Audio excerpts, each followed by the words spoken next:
If you've been listening to the show for the past 6 months, you've been hearing me talk about a personal project I'm doing that I was going to launch on Kickstarter called the Drifting Moon Tarot. It's a tarot deck and it is live on Kickstarter right now. It is currently up and I just wanted to make that announcement. A tarot deck is a deck of cards that each card has a different theme. And my job as an illustrator was to figure out the stories and the symbols and the meanings behind these cards and the different themes. And so it was a really fun, almost like a narrative kind of project, but applying it to a deck of cards. And so I'd love for you guys to go check those out on Kickstarter. We do have a link in the show notes here on this episode. And you could also go to Kickstarter and just look up Drifting Moon Tarot. As you know, us here at 3 Point Perspective, we are very big on artists making projects that they are passionate about. And the only way these projects work is if you guys support them. We love the idea of taking a little bit of power away from the big companies and giving it back to the artists.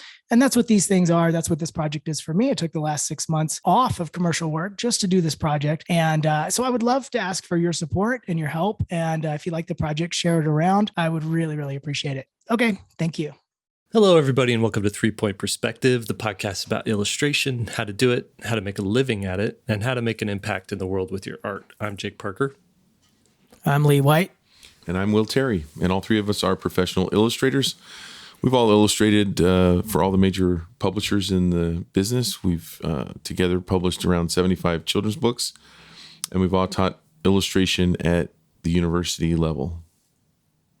Yep. Each week we come at you guys with different questions that you guys have submitted on our website. We'd love to hear from you guys and hear the stuff that you're thinking about. We try to answer it as best we can. Sometimes we agree, sometimes we argue, but every time you're going to learn something brand spanking new. And I usually win those arguments. That's what's neat about it. Okay, let's go with the question right now. Ignorance is bliss, Will. Ignorance is bliss. We need to really have someone go back in and make a tally of each. Well, first log each actual argument, and then make a tally for who compromised and who won. That would be a waste of time. I'll tell you this. I saw a meme, which I say now to annoy my son. I have to ask him, I say, how do you spell me? M-E. All right. M-E-M-E is a meme. So anyway, annoying my son. It was a meme with Keanu Reeves, and it was great. A little quote from him that said, I'm at the age now where I don't argue with people. If somebody tells me 2 + 2 = 5, I just say, great. And I just love that. It's really nice. I've seen that one but too. I don't have that ability. I wish I did. I'm learning. Want to hear a classic dad joke I did on my daughter last night? So she goes, we were talking about, we have these placemats at dinner that have the continents on them and the different, like there's a USA map of the country, and there's a map of the world, and there's a map of like South America and Central America. And so anytime we're having something really hot, then we want to protect the table, we get out these placemats, and then we do like geography quizzes on each other. So that's the kind of thing we're doing. And my daughter goes, she's a 6th grader. She goes, Dad, okay, give me a tiny quiz. And I was like, okay, what is the smallest animal in the world? And she's like, okay, smallest animal. And she comes up with something like some sort of bacteria or something. Okay, what is the smallest state in the country? And she's like, Rhode Island. Okay, and what is the smallest, what's this? I don't know, it is something else. She's all, okay, but what kind of quiz is this? I said, you asked for a tiny quiz. She just got this face. This is so fun being a dad and doing that stuff. That's kind of my favorite part of parenting. Last night I was chasing my son around, acting like it was super annoying to him. You know how like you're like on a bottle of bleach or whatever spray, it says it kills 99.9% of bacteria. Mm-hmm. Well, I was acting like the 0.1 bacteria that wouldn't die from the bleach, and then I was chasing him around trying to tackle him and stuff. Super aggressive 0.1 bacteria that just bleached. I'm good with it. They just suck it up. Just try and kill me. Well, savor it now, you guys, because when they move out, it's great. No, don't say that. No, it's great, but I'm telling you, Lily and I reminisce, the experiences of raising our children.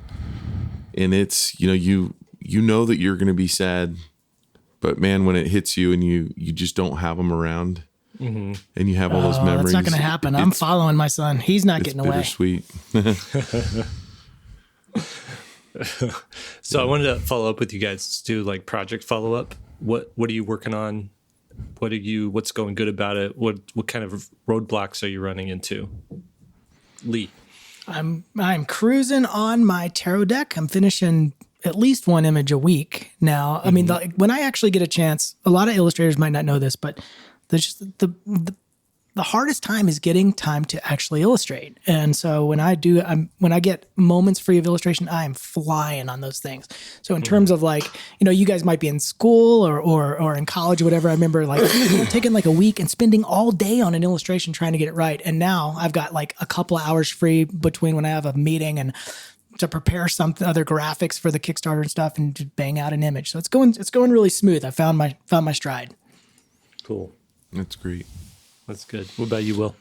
I'm working on an illustration for a hospital and kind of waiting to get feedback on some sketches there, and maybe starting a children's book. Still up in the air on that one. And I've been working on a lot of classes for SVS.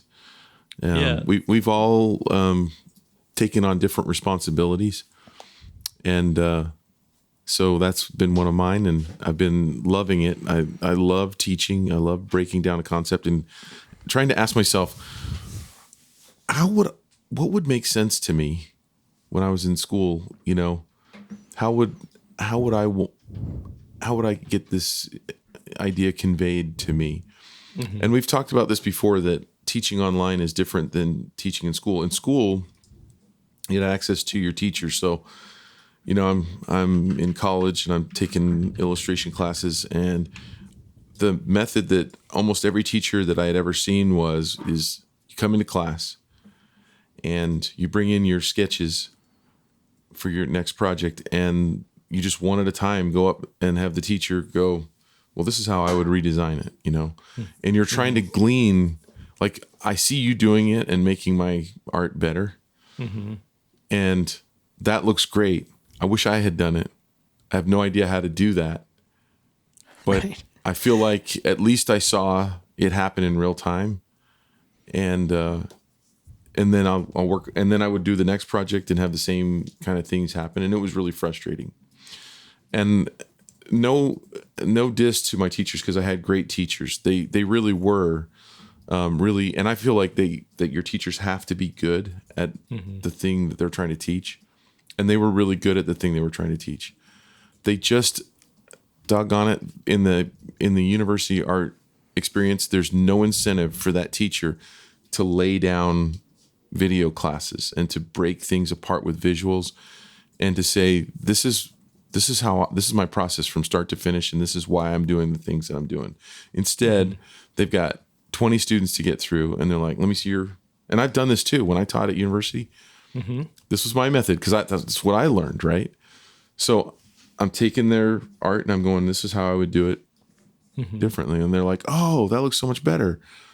And then I don't really think they learned a whole lot, Over time, yes, you through osmosis, I guess you start to get it. But I want people to be able to learn faster, right. and to have more concrete things to do and to try. And so, and that's actually another project that we're not announcing yet, that there's actually a big project that we're going to be working on to help people, not triage, but basically fix their illustrations, Well, and that's the thing that we're trying to do there with SVS is like, it's, yes, we could sit and hold your hand and like do drawovers with you and be like, here's how you fix it. And sometimes it's really helpful. And there's some like great breakthroughs that happen on that level, but you're not going to have people there all the time. You're not going to have your teacher there. You're not going to have, right. Colleagues, and you have to get to some level of where you can figure out how to assess your work and know when to fix it and when it's okay. And so that's cool, because you're teaching in a way that it's the instead of feeding someone to fish, or feeding someone to fish, instead of feeding a person a fish, you're teaching them how to fish. Right. And this class looks great. Let me just give Will the rare shout out, because he's a dang good teacher. He really is. I think that's the one thing that kind of bonds us three together, is that we really do care about how to teach. We always evaluate, like, why am I showing somebody this, and what are they getting out of this? And it's so rare in teachers. I remember being in those beginning figure drawing classes when you're just learning to draw the gesture, and they'll say something like, "Oh, you're just trying to capture the action," but they're really not showing you how to evaluate what you're looking at, how to see quickly. What benefit is it for me to do it in 30 seconds versus a minute? I mean, it's just it's a lot of just abstract concepts, and that's one thing that I think the three of us share, is like, we really do kind of question our own methods and say, I don't know if they're going to get what I need them to get with this way. And backgrounds, it's a big deal. There's a lot of stuff going on, scale and perspective and all of it, composition, and Will's got it figured out. Well, he sent us the sample illustrations yesterday. He's like, hey, check out these. And I was just like, you didn't have to go that hard, Will. Like, you didn't have to do such nice drawings to make me look bad. Anyway, this is my comic. I'm still working on it, but this is a page I inked last night. And for those who are just listening, who aren't on YouTube, this is a Skull Chaser page. He's attacking a group of 3 space people. And you could see here, like, all of these motion lines going on there. Those used to, it's sort of like the anime manga style, where you show like intensity, you add all the motion lines. Those used to be like the hardest thing for me. I just didn't have the patience or the drive or anything to sit down and do it, and I would avoid having to do it. But I crossed some sort of threshold a couple of years ago where I'm like, all right, now it's time to do all the speed lines. I'm just gonna, sit down, get a drink, get a podcast going, and I'm just gonna draw lines, just little speed lines, one right after the other. It kind of felt like Bob Ross a little bit, painting in clouds. You're just kind of there and you're enjoying little happy lines. Enjoying every little line that's going in down on the page. Okay, now hold that back up again. Hold it back up. So couldn't you save those out as assets, just a bunch of lines, and just put them in digitally? Yeah, it'd be way easier to do that, and it'd be way easier to just, like, there's a tool in Clip Studio Paint, the program that I use to draw comics, that makes it incredibly easy and efficient to draw these. But I'm very interested in having like a page of art that I can sell. And products, and just not the projects. Old original. Yep. So someone's going to own this someday. They're going to have this in their room. Makes sense. Either in a portfolio or in a drawer or hanging up. And when they pull it out to look at it or glance at it, I want them to just experience the full effect of the page. It's a nice looking page, and what I feel bad about when I see a page like that is that with my style of work, I can never add speed lines. It just doesn't work. I've tried it, and it just doesn't match the style, and so I'm forever banished from speed lines. Maybe you need to do speed, speed blocks of color, like speed. Yeah, I see what you're saying. Like figure out a different way of doing it. Kind of like the beginning of Kung Fu Panda, which is some of the most gorgeous animation ever. Oh, yeah. They do stuff like that. Yeah, that was such a good movie. All right, should we get to our first question? Let's do it. All right, this one comes in from Elise. A trouble with confidence and competence. When did you decide that your portfolio and illustration skills were strong enough to send to art directors and begin working as a freelance illustrator? Okay, here's, that's the question. So you guys be thinking of that. She adds some detail here. Despite constantly growing and learning to improve, I often fail into this trap of thinking or I often fall into this trap of thinking that my art isn't good enough, or that there's still so much to learn that I haven't mastered yet. That mindset can really dampen my motivation sometimes and keep me from feeling confident enough to show my work. Any insights you could share and how one could overcome this type of roadblock is super appreciated. Thank you for an amazing podcast. I'm going to come right out of the gate and say, I think Malcolm Gladwell's highlight of the 10,000 hour rule, or the appropriation of the 10,000 hour rule, or what it wasn't exactly a scientific rule. It's come to find out it was sort of like shooting from the hip type of thing. Well, I'm seeing it here, I'm seeing it there, but that 10,000 hour rule, that you are not a master at your craft until you've reached 10,000 hours of working on it. I think it can be a good metric, just so you can understand what kind of time and level of commitment goes into someone who's really performing at a top level. But I think it's damaging in that some people might think, I can't be a professional, or I can't do good work until I've gotten in these 10,000 hours. And the truth of the matter is, you could probably start getting good results and professional work done at 1,000 hours. If those are truly like 1,000 learning hours, where you're learning the right fundamentals and the right principles, and you're applying it to your work, and you're getting good feedback, and you're making changes. I usually like to think of it as like, what can you accomplish? What can you learn in a year versus 10 years? And in a year, if you've got good instruction and good feedback, you can get to a level of competency where you can be professional. Okay, so that's one thing of it. And I think the other thing is I'm still frustrated with some of my work, where I'm like, dang, I didn't draw a good face there. Dang, I can't believe I look back at stuff that has been published, that has been done professionally. Like, I totally would have done that over again if I could do it now. And so there just has to be a certain level of kind of confidence in, if it's good enough for someone else, then I've got to sort of trust that this work is good enough, and even though it's not completely at the standards I want to live at. So I think there's a little bit of that. What do you guys think as well? Like, how do you overcome that? I'm going to answer this with a quote, because I read that when you quote people think you're smarter than you are. Mm-hmm. So I'm going to start adding a lot of quotes. If you introduce the quote that way. Lee, that's why people quote me.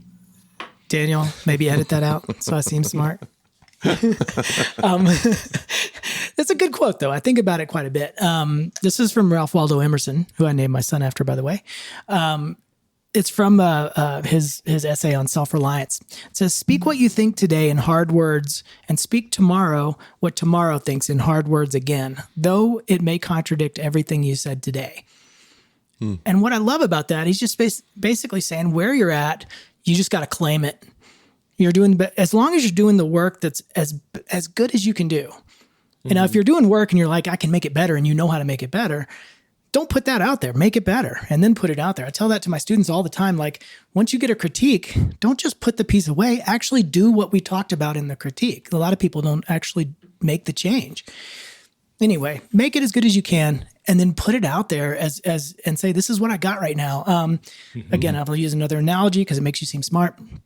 I saw this video. I'm into calisthenics and fitness and stuff. I saw this video the other day. It was really interesting, where this woman posted kind of her journey, and at first she was hanging from a pull-up bar, and she was like lifting herself halfway, and you could just see the struggle, and she's shaking, and she come back down.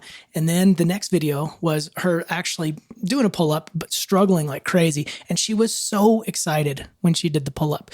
Mm-hmm. Then the next clip, this is probably like a minute-long clip where she's done like 2 years worth of stuff. The next clip, she's doing like 3 pull-ups. The next one, you can see where this is going. By the end of the video, she's banging out like 15 or 20 just ripping pull-ups, like no problem. She's doing it on the rings. But she was just as excited about the one pull-up as she was the end, where she reached 20 or whatever. And that's exactly what this quote means, is she claimed it when she had 1, claimed it when she had 5 and 10 and so on. And so I think that's what you got to do. You just got to say, here's where I'm at now. There's nothing you can do about it. We all look back, like Will was just talking about him, he was teaching at the professional level years ago and maybe he's a lot better teacher now than he was back then. He would change things if he could go back. Yeah. But he's still teaching at a competent level. And I was too, and Jake was too. And so everybody's going to look back. My first couple of books they're nothing like the work I'm doing now. And I don't even like them. I don't like to look at them, but that's where it was. What am I going to do?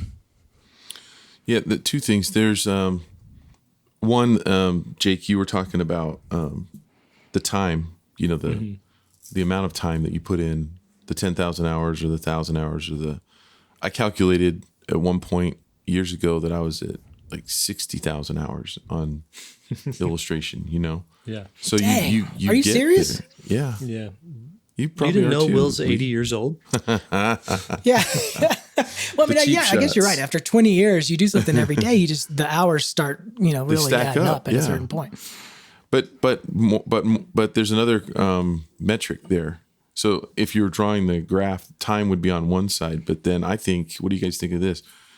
What you're trying, the difficulty of the style you're trying to pull off is part of that thing too. So, for instance, if you're trying to do a Mo Willems, don't let the pigeon drive the bus style and grease pencil drawings, that's not going to, it just can't take as long. The storytelling part is important, and that'll take a long time. But the art part can't take as long as, a Bill Whitaker or someone who is painting in oils realistically, right? Right.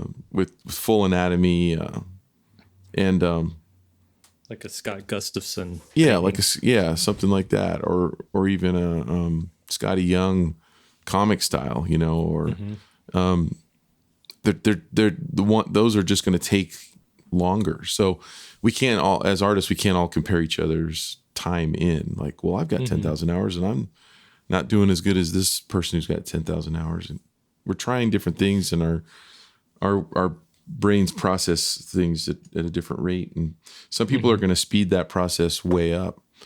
And then the other thing I was thinking is there are the good news for, what was her name? Elise, is that, there are clients at every level, so waiting is not a good, in my opinion, waiting until that magical moment when you're good enough, you'll probably stunt your growth, because necessity is the mother of invention. It really is true. So by putting yourself out there, you will make yourself more accountable. You will find more responsibility to perfecting your craft at a faster rate. And so that's a really good thing. But I mean, there are clients that hired me early on in my career that would never hire me today because they know they don't have the budget. Like I was doing things for $100 here, a couple $100 there. And those clients are great because they're still there for the beginning illustrators, And then there's the $500 to $1,000 clients, and the $1,000 to $5,000 clients, and so on, And so, yeah, there's different levels, and you just work your way up through each one. Yeah. I think too, I will say that there's a... Go ahead, Lee. Oh, go ahead, Jake. I was going to say there's a way to get better and to get through that, I think. And my little technique when I was in school, because everybody has this fear that she's asking about. We never know, if I go on Pinterest, I will all of a sudden feel like I'm the worst illustrator ever because people are banging out some stuff. You know what I mean? Right. It's amazing and it's intimidating. But when I was in school, every term, and I've talked about this on this podcast before, but every term we had a portfolio show. And we got scholarship money based on the teachers would walk around and judge everyone. You get a number. I mean, it's a big deal. But I just made it a point, no matter how kind of insecure I felt about the work, my goal was that day, I'm going to have a good show. And it just changed my outlook because it wasn't piece by piece. That was my goal, like individual illustration by illustration. It was, this show was a date, and it was a goal, like a big goal. And it was funny because sometimes I'd put it all up there, and every single one of them was a struggle that's on the wall. And sometimes I did great, sometimes I didn't do so great in that judging process. But there was a weird feeling afterwards when I put down that work, when I took it down, and I felt like, okay, I'm past that step. Now what's the next show going to look like? And it was just a shift. It wasn't piece by piece. It was project by project. And this happened to be a scholarship show, a wall show, but it could be a series of 8 illustrations from a book, or I'm going to do 5 book covers or magazine spreads or whatever kind of illustrations you're into, portraits or whatever. But thinking in terms of a bigger project and multiple pieces, and then do that work and then put it behind you, I think can be a great way to get through this kind of step. Yeah. Yeah. And I think some real, like actionable advice here, like what Lee's saying, is that I think too, if you are, still at the college level, chances are the portfolio that you're making there might not be ready for art directors. A lot of times we give advice that, okay, as soon as you graduate, throw out that portfolio and start a fresh portfolio. And in those next 6 months, make a new portfolio, or keep the best 2 illustrations from college and make a new portfolio. That's another way you could go about it. But I think the main thing is getting some feedback from colleagues of yours, or people who are professional a couple years ahead of you, or even someone who has lots of experience. Just getting feedback and saying, hey, will you look at my stuff? Let me know, do you feel like it's ready? Would be helpful. The other thing too is you could just send your portfolio to art directors right now, today. Send it and see if you get any feedback. And if nobody comes back to you, then maybe there's some work to be done, but you might get a couple of jobs or something. So what's interesting is I've seen people getting work who I wouldn't have thought that work would be on par with what other people were doing. Me too. And sometimes the professional sometimes it's more about the work that they're doing and more about the professionalism, that they can get something done on time, that they can be reliable and consistent. And those are all attributes that are and easy to work with or fun to work with. Those are all attributes that can actually be more beneficial to you in your career than having an amazing portfolio. If you have an amazing portfolio and all those things, boom, you're set. But really being reliable, on time, prompt with email answering, professional in every regard, can go a long way as well. One more thing on this one. Okay. The experience that I had the other day, when I was first starting out as an illustrator, I remember being scared because I looked up to so many illustrators and saw the work they were doing. And I was like, so if I attain my dream of becoming an illustrator, I'm going to have a hard life, because that looks really hard to do. I didn't realize how easy it would get. And the reason I'm saying that is because to help the up and coming illustrator who's listening understand that if you put in the work now, it gets so easy. And the case in point, that podcast illustration I did the other day.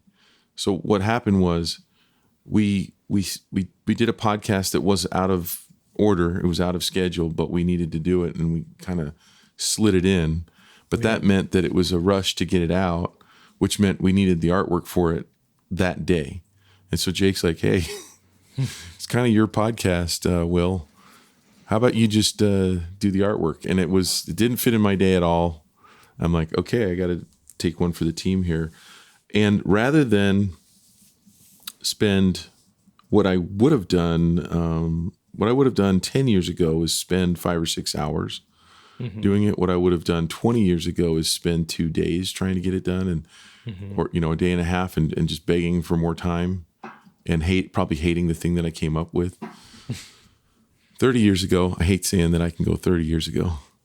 I would have panicked, It would have just been, I don't think I can do this. No way. Yeah.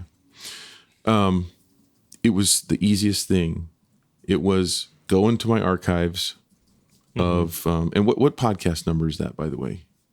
It was the one right before this, or two times before this. It was, where do you fit in the picture? 104.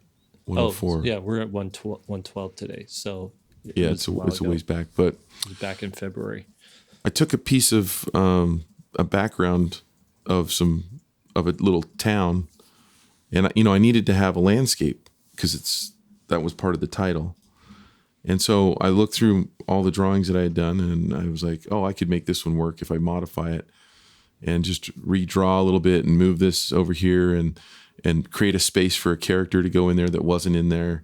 And now I've drawn so much that drawing that character out of my head took literally a minute, if that. I roughed it out, showed it to you guys. Lee had some suggestions, and made those modifications, and then it was done in probably less than an hour. Yeah. And I'm not bragging. I'm just saying that if you stick with this, it gets so easy over time. And I don't know if that really helps, at least with this right now, but.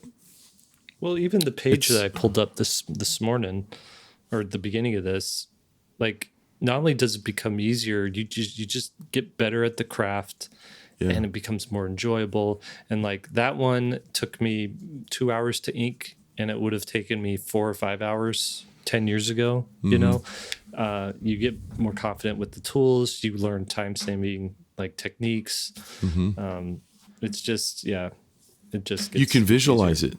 I could see it. I could see that piece of art, and I'm like, oh, okay, my character's going to go here. I'm gonna wash out the background right behind him a little bit to create some contrast, and pop him out with some red, and just it was already done in my mind. About this profession, as opposed to I want to say sports, it's your body doesn't fail you. You you could still sit down to the drawing board. I mean, granted, there's back pain and there's carpal tunnel, but if you're taking good care of yourself, you don't age out of illustration. Yeah. You just get faster and you get better at it. I will say this, that from when I was teaching in the classroom, I noticed a pretty common, consistent time frame comparison between the pro and the student. And for my students, typically, it was always kind of a 4-to-1 ratio. What takes me 1 hour will take them 4 hours. And it's just kind of funny how consistent that was. Of course, some people were a little faster, some people a little slower. But, you just don't think that when something's taking, multiply that by a whole project, something's now taking 40 hours, now takes 10 hours. Oh my gosh, and that is a great place. A lot of where you're saving time is in going, I could do that, but that would take forever.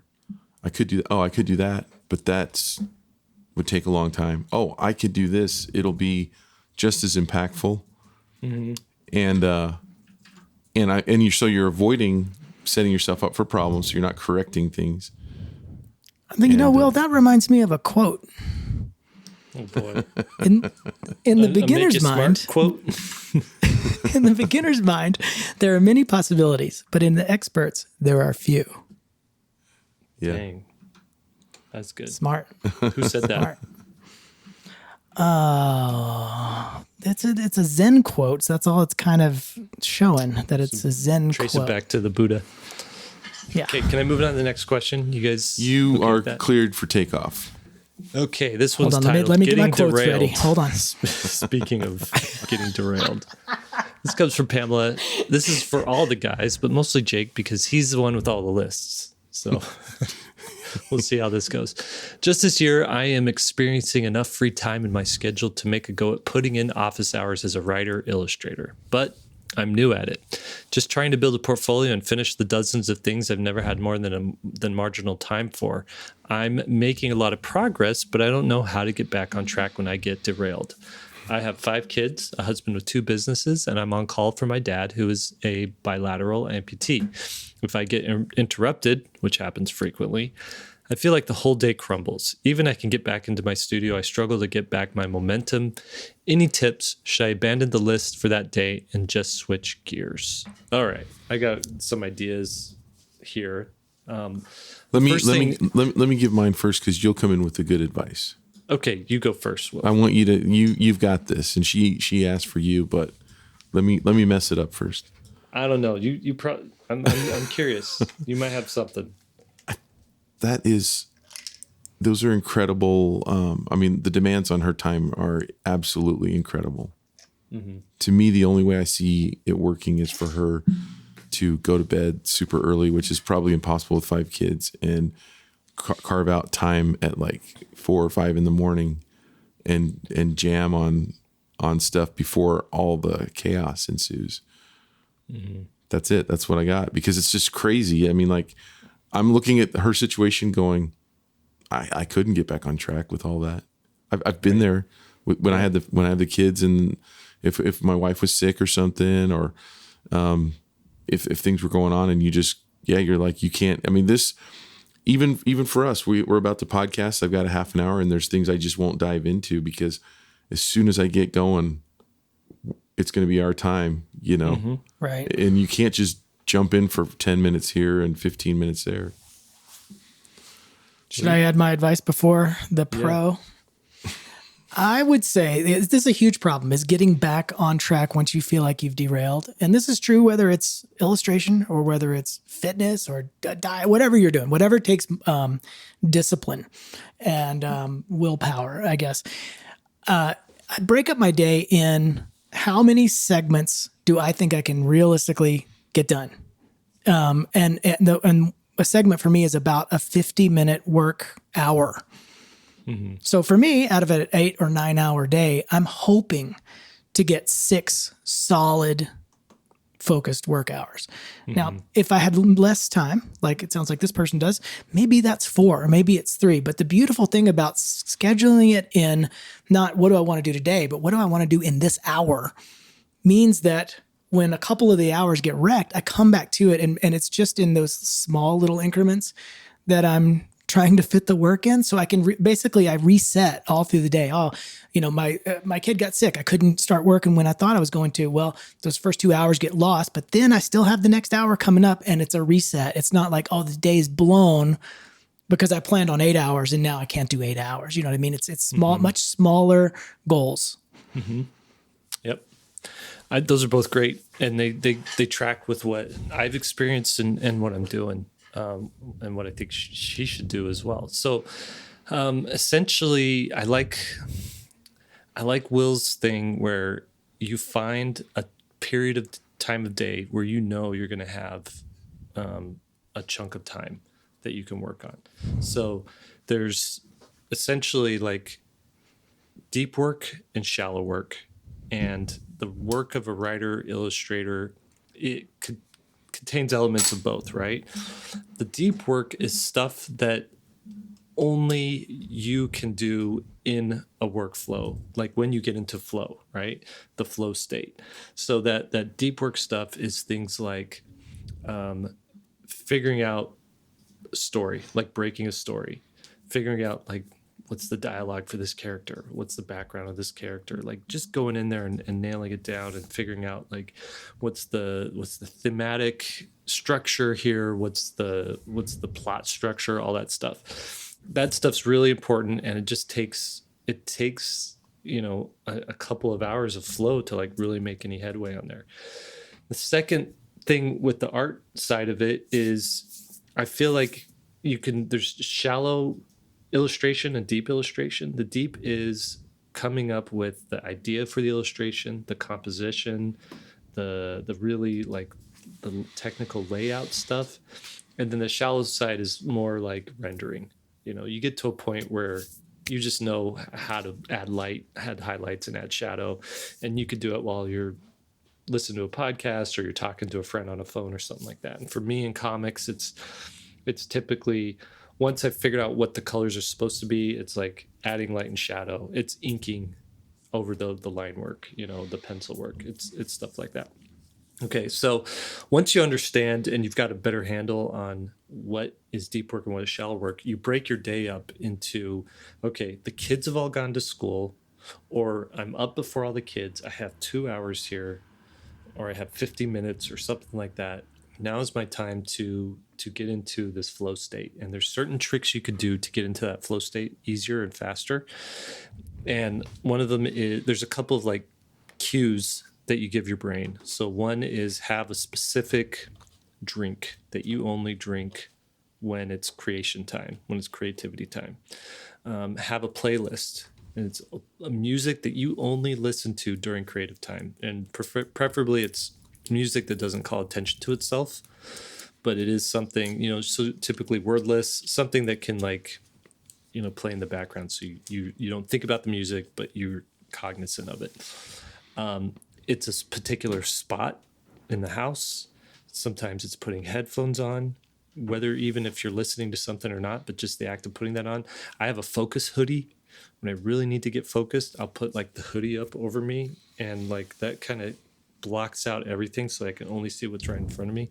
So you do all those things, and it's just tricking your brain into thinking like, oh, I need to get into a deeper state here and to work, right? So, and then you just accept, this is so key, and it's gonna just do really good for your mental health. You just accept whatever you're able to accomplish in that short span of time, and you're grateful for whatever happens. And some days you're gonna be extremely productive, and some days you're just barely scratch the surface. But all of that is working towards a greater something bigger. And you have to have this mindset of, what can I accomplish in a year doing this, 5 days a week, versus what can I accomplish this week or what can I accomplish this day? And you look back over that year and you'll be impressed with what you've been able to do. So don't get frustrated what happens daily.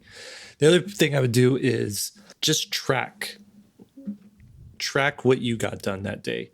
So I spent 15 minutes on this. I've spent a half hour on that. I spent 30 minutes on that, 2 hours working on this, just so that moving forward, oh, I have to write today, and it looks like it'll take me this amount of time to write. So I need to plan in my week for me to finish this amount of thing. I need to plan 5 days of writing in order to finish that, or I need to plan 5 days of illustrating in order to finish that, because you've sort of audited yourself as you've been going along. So that's that. Now, shallow work stuff is things like getting back on emails, doing notes on stuff like, hey, can you fix this? Can you fix that? And you kind of go in and you have to tweak stuff. It's putting stuff up on your website. It's formatting stuff. It's all these little like odds and ends of things that don't they contribute to their overall product, but they're not like the creative part of it, right? And so what I would do is, maybe your afternoons are the ones that get chaotic. Afternoons are when kids are coming home from school. You might have to pick people up. It's when dinners need to be made, or whatever it is you got going on, or your dad needs help with stuff. What I would do is just plan to have your afternoons devoted to a shallow work, or if mornings are crazy for you, plan on your mornings devoted to it, and at least save your deep work for afternoon. You have to figure that out on your own, what's perfect for your schedule. And then the last thing I would say is you've got a crazy mix up or something that pulls you away. Look at what you can get done in a 10-minute chunk there that's shallow, and just see like, what can I get done in 10 minutes? And just be happy again with that 10-minute chunk. Or what can I get done in 30 minutes? So often I do this too. It's like, dang, I lost track. I had to go get my daughter from school. Now I'm sitting back down. Let's check the news. Let's see what's going on here. Let's check Twitter. Let's see what's going on there. And it's so tempting to just go into something like some really distractive like practice, and distract yourself from actual stuff that gets done. But if you have this to-do list of shallow things that you could do, you could just say, okay, let me just try and check off one of those things there. Let me check off another thing. And then what I would do is save the post dinner part of your day, save that for like recuperation and relaxation and like filling your creative bucket again. Go to bed at a reasonable hour if you can, get some good rest, read a book, watch a movie, watch a TV, or play a video game, or do something that just kind of like fills you back up again, and then get at it again the next day. Well, that's good advice. And that stuff happens all the time. Like, for example, we were going to record a podcast today. We were going to start at 9:30. But then Jake said he's got something to do, and can we start at 10 or whenever we started? And I was like, okay. Numbers. So I was like, I had to switch gears and like, okay, I got this weird 45-minute now block of time. I can't do an illustration. Can't do something. I can't get in something deep, but I do exactly what Jake was just saying. It's like, I've got my little list. I start going through what little things can I do in 45 minutes. That means I'm actually moving something forward, instead of like, oh, we lost that 45 minutes. I guess I'll just kind of hang out and, like you said, check the news or check social media or something like that. And you can just check off these little lists, whether it's an email or paying a bill or something like that, just doing something where you feel sort of productive. But I do want to add a little technique onto what Jake is saying, where if the whole thing gets derailed, like your whole day can be derailed by an emergency or by all kinds of stuff. I like to, in the morning, write down the one thing I want to get done. At the end of the day, when I'm going to bed, be happy that I did that one thing. So what is that one thing? It kind of gets rid of all the chatter and all the clutter. And you say, okay, if I can just add, like for example, yesterday, my one thing, I just want to get settled on the color study of my next tarot card that I'm doing. That's the one thing I wanted to get done. So, when I had little blocks of time, I was working on these color studies because at the end of the day, I want to know what my color balance is going to be. I didn't finish the illustration, but I finished the plan for the illustration, if that makes sense. And so, it doesn't have to be a giant thing, but it's just like, okay, I can check that off and I did what I wanted to do. When everything fell down, that's the one thing I got done. Beautiful. We call it, I call it an MIT. What's your MIT? Your most important task. I want to love you, MIT. You got the loving. That is. Please, you were going to say something. Please. Yeah, no, that is so important. It's weird that sometimes we set ourselves up for our positive mental attitude or our depression based on little things like that, like saying, if I just get this one thing done, I will allow myself to relax tonight, And if I get more done, that's even better. But I'm going to, no matter what happens today, get this one thing done.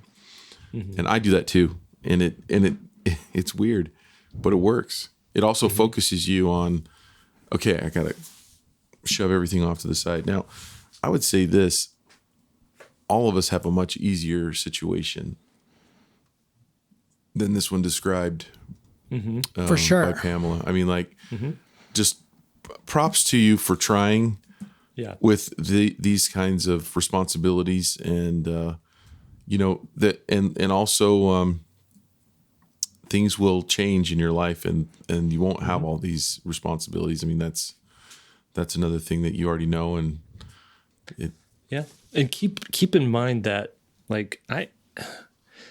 I feel like I am 5 or 6 or 7 years behind a bunch of friends of mine who do what I do.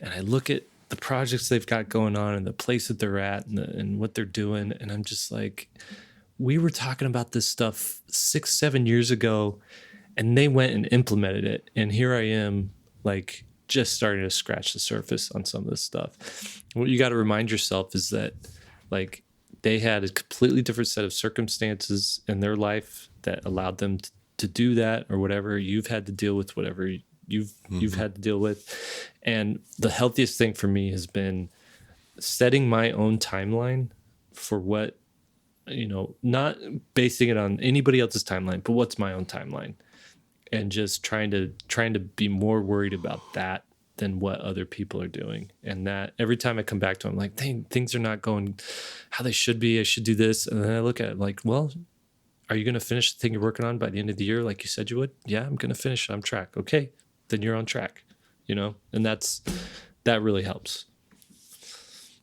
Okay, next question comes from Sammy.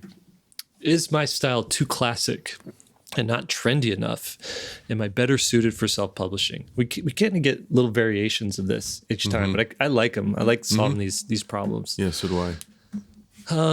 Okay, podcast is super helpful. Really appreciate it. My name is Sammy. I'm 28 and studied fine art in college. I went full-time with my art in 2016, selling pet portraits, prints, and products. That's pretty cool. I've been working on my children's book portfolio since 2018. And are you guys looking at Sammy's portfolio while you? Yeah. Okay, you guys check it out. And are we going to share a link? Because she said it's okay to share that. Are you sure she said that? It's in the thing. Oh, okay. Yeah. Yeah. Go to sammyclarkportfolio.com. Okay. So she's been trying to get into children's books. Actually, I don't know if Sammy's male or female. We'll just go with that. I was wondering about that. You just, oh no, it's female. Okay. She's female. All right. So anyways, it's one of those gender neutral names, Sammy. Sammy David Jr. or I don't know. My niece. My niece is Sammy. Your niece is Sammy? She's cool. I don't want to get hung up on the name. Let's move forward. I believe we go on a 5-minute discussion about Sammys we've known in our lives. Okay, also a sandwich named a Sammy. Is that your nickname for a sandwich? I'm about to go have a Sammy, a chicken Sammy. Okay. I made improvements to my style based off initial feedback, which was mostly that it was never it was quaint and not modern enough. I think I've struck a balance I'm happy with. Still, I think my art leans in a classic direction and is certainly not on trend with terms of what I see at bookstores. Okay, so she's worried about her illustration style being a little too classical, not like John Klassen enough. It was just sort of the style that's going on today. So she said she's got a graphic novel she's written. She submitted it to various agents. In the simplest way I could put it, it's about a possum who solves crime, which is something that piqued my interest. I'm like, what is this? I got to check that out. She's gotten close to getting signed, but people said that they weren't really on the same page as her for the graphic novels. Others have told me that they've enjoyed my work, but weren't the right champion for my story. Okay, so she's just having a hard time like landing the deal with the style. So boil it down to this. Would you recommend, she should say that, or she did say this. A few years ago when I took a children's book course, I was made to feel that self-publishing was a sellout move and not worth it. But since I've learned how common it is and how people I view is very successful in the graphic novel world to do it, and they do it regularly. I know some of you are even working with Kickstarter. So here's the question. Would you recommend someone in my position to move on to Kickstarter if I don't get any deals with publishers in the next few months? I've featured the main characters on products in my shop, and they've been very popular. And I have a small Patreon where people get updates about the graphic novel. I have a complete script. 2/3 of its storyboard. She's like ready to rock and roll on this project and just needs to know, do I sit tight, wait and try to get a traditional publisher, or do I just go self-publish it and get that out there on my own? What do you guys think? Oh, I got a lot of feedback on this one. Go ahead, Lee. Well, her style, for those of you guys who are listening, it's a little bit, wouldn't you guys agree, that's sort of Beatrice Potter kind of influence, especially if you look at the animal scenes. From a business standpoint, I don't know, I'm kind of stuck in the middle, but from a business standpoint, if you own a restaurant and people aren't buying your food, would you say, I'm just going to keep making the food I'm making despite people not buying it? Or am I going to change? Do I need to change something about it? From that aspect, I would say, yeah, you need to change something about it. But what is the thing you need to change? So she's identified the problem. I'm not getting hired. But is it truly the style, or is there something else that she can investigate? Now, she can play with how much you have to alter the style to change it. What does it mean to modernize something? Do you simplify a background? Is that selling out? I don't think so. So you can try different levels of what does it mean to modernize, and that can be personal to her. I wouldn't go out and just be like, okay, I'm going to be John Klassen or Mo Willems or something like that. That would be kind of silly. But asking yourself, what does it mean to actually modernize? Does the palette change maybe a little bit? I would say the bigger problem from looking at these images is not actually the style that it's Beatrice Potter or something like that, basically animals who are kind of Victorian dressed, but it's really the lack of engagement of her characters. Mm-hmm. If I'm looking at the animal scenes, they're nicely drawn. Like I'm looking at this like little like beaver or something, koala thing, little rodent. I'll say a beaver, but he's sitting there and in the chair and he's eating cookies. Why would I care about that? I mean, it's nicely drawn. There's no interesting conflicts. Right. There's no problems being solved. Now she's got some graphic novel pages, but again, most of the scenes are the static ones, and and so you need action and emotion in these characters, and in this storytelling. Exactly. I agree. That's the bigger problem than it being classical looking, I think. But like I said, you can investigate what it means to be classical or what it means to be modern and change one thing at a time. But really the thing that has to change is the storytelling. Yeah. I tend to think that people don't, the illustrators that make a style famous are making it famous because of the storytelling, not the style. The style comes along with it almost, it's like, and so we end up like championing a certain person, like let's say I'm drawing a blank. He wrote Beagle. Dan Santet. Yeah, Dan Santet. I don't know why I can think of his name. If he had a totally different style, I think he'd still be Dan Santet, and I think he still would have won the Caldecott. You know what I mean? I agree. I just don't think it's so much about style. There is a traditional feel, but I feel like there are niches that for every style and every type of style, if they're done well with really good storytelling. And so yeah, I would agree. I think she is like on track. Like she is definitely on her way to something, and there's a few hits on these illustrations where I'm like, dang, that's really good. Mm-hmm. And there's misses as well. The walrus one is one of these things that doesn't look like the others for me. Yeah, it's kind of a miss. The style is different and not as competent. This Detective Mouse pages hits better than the raccoon and the possum pages. Mm-hmm. So what I'm thinking is, and by the way, that's a wombat eating cookies, Lee, not a. It's an opossum. Get your wombats right. Absolutely a wombat. Opossum. I've never seen a wombat in real life, so I just go straight to possum and then occasionally opossum. Jeez. Okay, so essentially what I want to say is maybe she needs to clean up her portfolio, and like kind of weed out all the stuff that's missing a little bit, and just do the real bangers on there. And then the next thing is maybe go back into your pitch, kind of see what you could do to give the characters a little bit more life, a little bit more story to each illustration, a little bit more, what would you say, like just character to it, right? Mm-hmm. Instead of just, we see some sort of rodent peeking its head out of a hillside. There's a surfboard, there's a lamp. He's got this cool little house on the beach, but the rodent himself doesn't look, there's no character to him there. It's just like maybe a cut and paste it could have been from a photo, right? And just stick him there.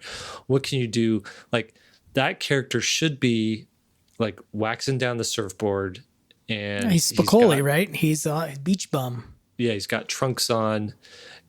There's got to be a little bit more story there, or maybe he's patching up the surfboard and it looks like there's a bite taken out of it or something, and he's got like a nick in his ear or something like that. So there's something that happened there. But this one, I don't know if he lives there or if he just is like wandered over there, right? There's nothing. So that's just one example.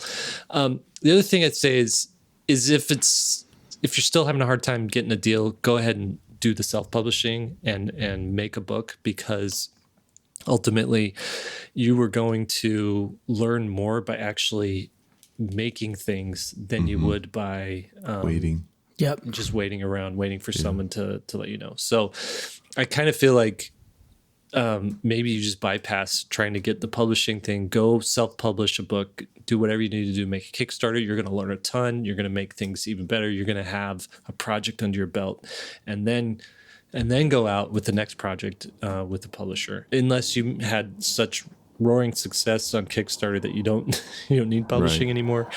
But I think that's and if you do a Kickstarter and you want to keep it limited, you can just do a digital version. You don't have to print something that's going to cause the Kickstarter to have to generate a certain amount of money. So you can just put it out there, say, hey, if anybody's interested, it's $5. This is where we might disagree a little bit. I agree that digital products are amazing for the reasons that you stated, but Kickstarter's meant for the physical, and people will say to you, well, I'll just buy it when it's ready, when it's digital. They just, because you make this case like, I need the money to go to the printer, and they're like, oh, I get the value proposition on that, Yeah. But when it's people digital, like to have an artifact, they like to hold something. It's true. I just didn't want to stop it if she doesn't have a big enough audience yet, and also trying to run something that's not fully baked. Maybe publishing a web graphic novel, web comic is a way to do what you're talking about. I just want people that are driving on the train right now and listening, or in your car or wherever, and you can't look up her portfolio. I want you to know, like, her work is really good. People driving trains, that is such a small. If you're driving the train, if you're driving a train, you should not be looking at her portfolio. Some people drive trains and they want to be illustrators. But that is like such a small percentage of the population. But hey, Jake, can you give me screen sharing abilities for those of you guys who check us up? Hold on, before you do, go ahead, Will. You can finish. Just give me. And then I have something I need to say too. But go ahead. About trains. No, about drivers of trains. Okay, the last illustration where she's got the little bunny in the tub. Your whole portfolio, Sammy, is basically what I see as the last scene in the book, the peaceful scene in the book that happens at the end. What we're trying to tell you is do the stuff that happens, the conflict stuff that happens in the middle of the book. These are all resolution, peaceful scenes, which are great for what they are. But you're not. That's such a good observation. Oh, that's really good, actually. Will was right. He's at the beginning of this, he's like, I win all the arguments. I have the best observations. He totally shut you down, Lee, when you're like, yeah, do a digital Kickstarter. He's like, nope. No, but then did you see my technique? I totally just agreed with him, just to take away the disagreement. So you can't win if there's no disagreement. What I was going to say like about verbal judo. What I was going to say about doing a physical Kickstarter is, after I'd done the whole thing, I've done a bunch now of self-publishing, but after that first time I did the whole thing, start to finish, of prepping the files for print, working with the printer, working with the book designer, all that stuff, I had an immense appreciation and better understanding for what a publisher does. So that when I worked with them again, I was like, oh, they really do need something by this time so they can, do the administrative stuff on their end. I just understood the whole process so much better. So that's why, put that down for another reason you should do a Kickstarter. Very true. Lee, Very true. You're sharing screen. You invited Sharon Screen over. So Jake identified one problem with with some of the work, which is we need to engage the characters a little bit more in the scenes around them. The scenery is decoration. I do agree with that. There's another thing though that I want to point out, and I don't want to overly pick on this work, but I'm starting to see it in a lot of students' work. So that's why I wanted to point it out. If you guys go to our YouTube channel, you can see kind of what I have pulled up and see our beautiful faces as well.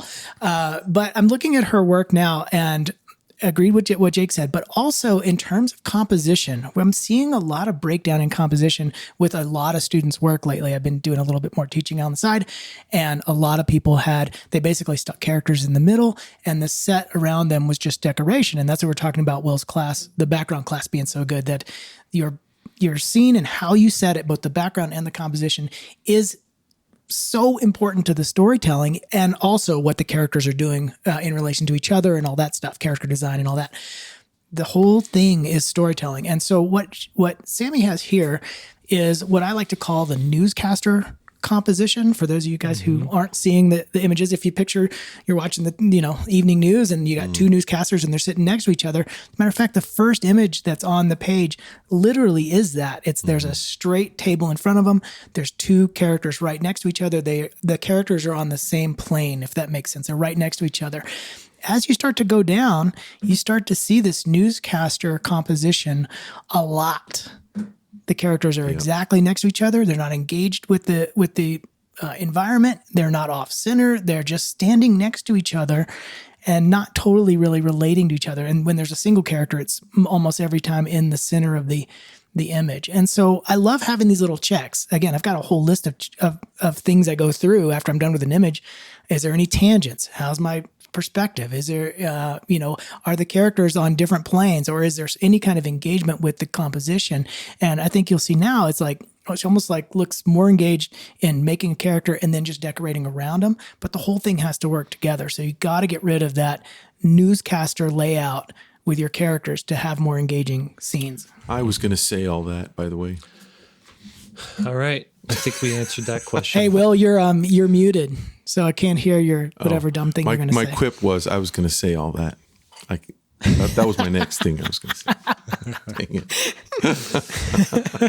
All right. I had one more there but we'll save it for the next time, because I thought maybe we wouldn't take so long on these, but we'll chatty Cathy's. I know. Should I take us out? Do you guys have anything else you want to add? Take us out. Okay. All right, everybody. Thank you for joining us. 3-Point Perspective is made possible by SVSLearn.com, where becoming a great illustrator starts. Your hosts have been Will Terry. You can find him at willterry.com or at willterryart on Instagram. Lee White at leewhiteillustration.com or at leewhiteillo on Instagram. And Jake Parker, that's me, at mrjakeparker.com or at Jake Parker on Instagram. Podcast produced by Daniel 2. That's danieltu.co. You can find his work at daniel2.co. Special thanks to Master of Production, David Bro. Keeper of the Curriculum, Austin Shirtliff. Chief Operations Officer, Lisa Fott. And a thank you to Lily Howell for our show notes. Now, go draw something.